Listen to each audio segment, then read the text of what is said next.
Hi guys, Kirk and Jay here with Kirk Giordano Plastering.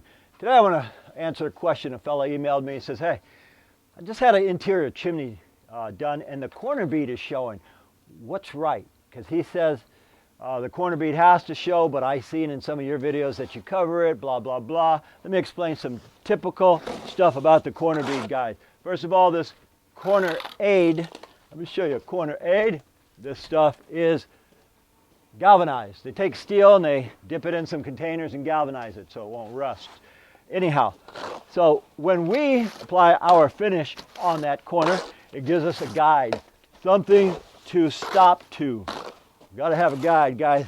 Okay, say for example, I'm doing a brown coat now. That's a scratch.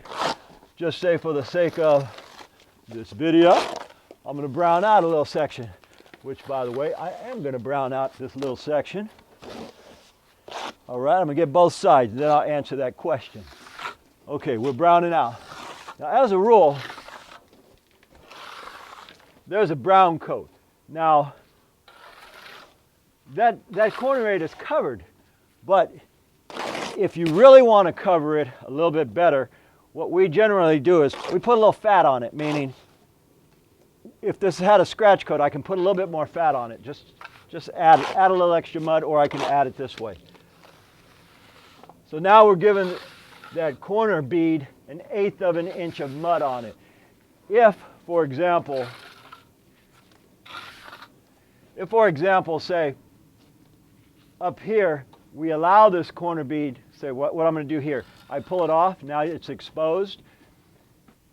It's not a big deal because technically the corner aid is here just to give us a guide for straight corners, and the third coat, a color coat, usually will cover that 1/8 of an inch, both sides, and we'll tie it together. This side gets 1/8 of an inch over it, and the other side. So if, for example, that corner aid shows, and you're going to paint it, not a big deal. These are galvanized. Of course, when you scratch it like this, you pull some of the galvanized off of it. A lot of corners will rust. I've heard of situations where there are certain cements that if you put it on there, then you seal it, it will rust out some of the wire, but we're not going to get into that today. I'm just answering a question as far as this corner. Is it better to cover it? This is fine for painted surfaces, and that's fine for a color coat. If you're doing an interior chimney and you don't like the side of it, allow your cement to dry a little bit, and then just put a little bit more on it, guys. 1/8 this way, and 1/8 the other way, meaning over here. You put it, if you don't want to see it, you say, gee, that's an ugly corner. We don't want to see it. You put it both sides, and then what you do is you'll take it here this way, you'll take it here this way, and now you got 1/8 of an inch over that corner. If it's bothering you guys, it really doesn't matter. Color coats cover it, but anyway, Phil, that's the answer to your question. Not sure if you could get all that technical jazz, but that's what it is. I thank you folks for watching, and as usual, Jay and I will see you on the next one.